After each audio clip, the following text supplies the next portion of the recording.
Scott ریٹر سابقہ American intelligence officer کا ایران امریکہ جنگ پر تبصرہ۔ صحافی نے سوال کیا، میں تو سر کم عمر سپاہی تھا، جبکہ آپ ایک اہم فوجی آفیسر رہے ہیں۔ دنیا میں جنگوں اور عسکری معاملات کو آپ سے بہتر شاید ہی کوئی سمجھتا ہو، لہٰذا ہمیں بتائیے کہ ایرانی رد عمل کس حد تک کامیاب رہا۔ اسکاٹ ریٹر کا جواب، مجھے اگرچہ میں مکمل معلومات نہیں رکھتا، ایسا محسوس ہوتا ہے کہ ایران حقیقت میں بہت اچھی کارکردگی دکھا رہا ہے۔ ہمارے پاس نہ تو ان اہداف کی مکمل معلومات ہیں جنہیں نشانہ بنایا گیا، اور نہ داغے گئے میزائلوں کی درست تعداد معلوم ہے، اور نہ ہی ایرانی جنگی منصوبہ سازی ہمارے سامنے ہے۔ لیکن جو کچھ نظر آ رہا ہے وہ اسی بات کی تصدیق کرتا ہے کہ ایرانی غیر معمولی طور پر ایک مؤثر انداز میں جنگ لڑ رہا ہے۔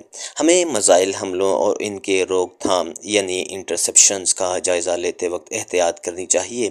قطر سے آنے والی بعض اعداد و شمار کے یہ ظاہر کرتی ہے کہ دفاعی نظام کافی کامیاب رہے ہیں، مگر اصل مسئلہ یہ ہے کہ ہم ایران کے جنگ لڑنے کے طریقے کو نہیں سمجھتے۔ ایران کے زیادہ تر میزائل دراصل نشانہ لگانے کے لیے نہیں بلکہ روکے جانے کے لیے داغے جاتے ہیں۔ ان کا مقصد دشمن کے دفاعی میزائل ختم کروانا ہوتا ہے۔ بہت سے میزائل دشمن کے ریڈار اور اینٹی بیلسٹک دفاعی نظام کو الجھانے کے لیے استعمال ہوتے ہیں۔ اس کے بعد ایران آخری مرحلے میں اصل مہلک حملہ کرتا ہے اور انہیں اہداف کو نشانہ بناتا ہے جنہیں وہ واقعی تباہ کرنا چاہتا ہے۔ اگر ہم کل داغے گئے میزائلوں کی بنیاد پر بھی کامیابی کا اندازہ لگائیں تو ایران کی کامیابی تقریباً 33% دکھائی دے گی۔ لیکن اگر ہم صرف ان میزائلوں کو دیکھیں جو اصل اہداف پر لگنے کے لیے بھیجے گئے تھے تو کامیابی کی شرح تقریباً 100% کے قریب بنتی ہے، اور جن اہداف کو نشانہ بنایا جا رہا ہے وہ انتہائی اہم نوعیت کے ہیں۔ امریکی ریڈار سسٹم جن کی مالیت سینکڑوں ملین ڈالر میں تباہ کیے جا رہے ہیں، ایک کیس میں تو تقریباً 1.1 ارب ڈالر کا نظام تباہ ہوا ہے۔ اور جب یہ جنگ ختم ہوگی تو مشرق وسطیٰ میں امریکی انفراسٹرکچرز کو ہونے والا نقصان تقریباً 100 ارب ڈالر سے تجاوز کر سکتا ہے۔ اگر خلیجی عرب ریاستیں بھی اسی راستے پر چلتی رہیں تو انہیں بھی اسی درجے کے نقصانات کا سامنا کرنا پڑے گا۔ انٹرنیٹ پر آنے والی معلومات کو ہمیشہ احتیاط سے پڑھنا چاہیے کیونکہ وہاں معیاری جانچ کا نظام نہیں ہے۔ تاہم اطلاعات یہ بتاتی ہیں کہ ایران نے ایک ایسی عمارت کو نشانہ بنایا جس میں اسرائیلی افسران جنگ سے متعلق اہم اجلاس کر رہے تھے۔ دلچسپ بات یہ ہے کہ اس عمارت کا مقام اسی صبح اسرائیلیوں نے منتخب کیا اور اسے مضبوط فضائی دفاعی حصار میں رکھا گیا تھا۔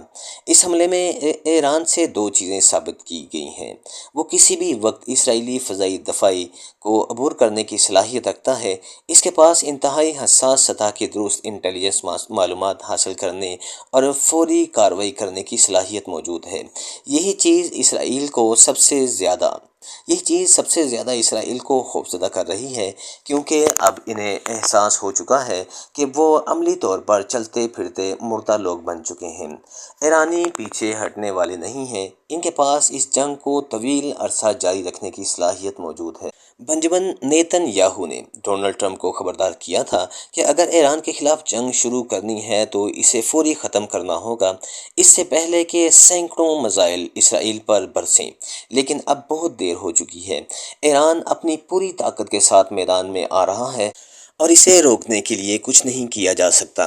کبھی کبھی بچے سب سے گہرے سوال پوچھ لیتے ہیں۔ میرے بیٹے نے پوچھا، اگر یہ جنگ ہارنے والی تھی تو امریکہ اور اسرائیل نے اسے شروع ہی کیوں کیا؟ اس جنگ کی اصل وجہ جنگ کی منصوبہ بندی کرنے والوں کی جہالت تھی، جنگ کی حقیقت سے ناواقفیت۔ امریکی قیادت کے ارد گرد بہت کم لوگ ایسے ہیں جنہیں حقیقی جنگی تجربے حاصل ہیں۔ زیادہ تر سیاسی شوقیہ اور لوگ ہیں جنہوں نے جنگ کو صرف نظریاتی سطح پر سمجھا۔ انہوں نے ایرانی معیشت پر دباؤ ڈال کر، ریال کی قدر گرا کر اور میڈیا کے ذریعے احتجاجات کو بڑھا چڑھا کر یہ یقین کر لیا کہ ایرانی عوام حکومت کے خلاف اٹھ کھڑی ہوئی ہے۔ چند لوگوں کے مظاہرے دکھا کر یہ تاثر پیدا کیا گیا کہ ایران میں حکومت گرنے والی ہے اور ٹرمپ نے اس بات پر یقین کر لیا۔ اسے بتایا گیا کہ اگر قیادت کو ختم کر دیا جائے، اگر خامنائی کو قتل کر دیا جائے اور عوام کے اندر بغاوت پھیل سکتی ہے۔ لیکن وہ یہ نہیں نہیں سمجھتے تھے کہ علی خامنئی پہلے دن ہی موت کے لیے تیار بیٹھے تھے۔ وہ جانتے تھے کہ انہیں نشانہ بنایا جا رہا ہے، مگر وہ ان لوگوں کے ساتھ موجود تھے جو شہادت کے لیے تیار تھے۔ ایرانی عوام سڑکوں پر نکلے، مگر حکومت کے خلاف نہیں بلکہ شہادت زندہ باد کے نعروں کے ساتھ۔ امریکہ اسی وقت جنگ ہار چکا تھا جب عوام باہر نکلی اور انہوں نے خامنائی کے لیے کہا شہادت زندہ باد۔ یہ دراصل ایک ایسا جال تھا جس میں ایمان رکھنے والی قوم نے مخالفین کو پھنسا لیا۔ ٹرمپ نہ شیعہ عقیدے کو سمجھتا ہے، نہ امام علی کو، نہ امام حسین کو، نہ کربلا کے تصور کو، جبکہ اس جنگ میں یہ سب عوامل بنیادی حیثیت رکھتے تھے۔ اگر مقصد ایرانی عوام کو سڑکوں پر لانا تھا تو ٹرمپ کامیاب ہوا، مگر غلط مقصد کے لیے آج ایران کے لوگ اسلامی جمہوریہ کے دفاع کے لیے متحد ہو چکے ہیں، کیونکہ آپ ایسے لوگوں کو شکست نہیں دے سکتے جو اپنے عقیدے کے لیے مرنے کو تیار ہوں۔ ایران کے مرد و زن اپنی سرزمین ہی نہیں بلکہ اپنے ایمان کے دفاع کے لیے کھڑے ہیں، اور اسی لمحے جب تہران پر پہلا میزائل حملہ ڈونلڈ ٹرمپ کی طرف سے کیا گیا، ڈونلڈ ٹرمپ کی سال ہر سال کی جنگی اسٹریٹجی اسی وقت برباد ہو چکی تھی اور وہ جنگ ہار چکا تھا۔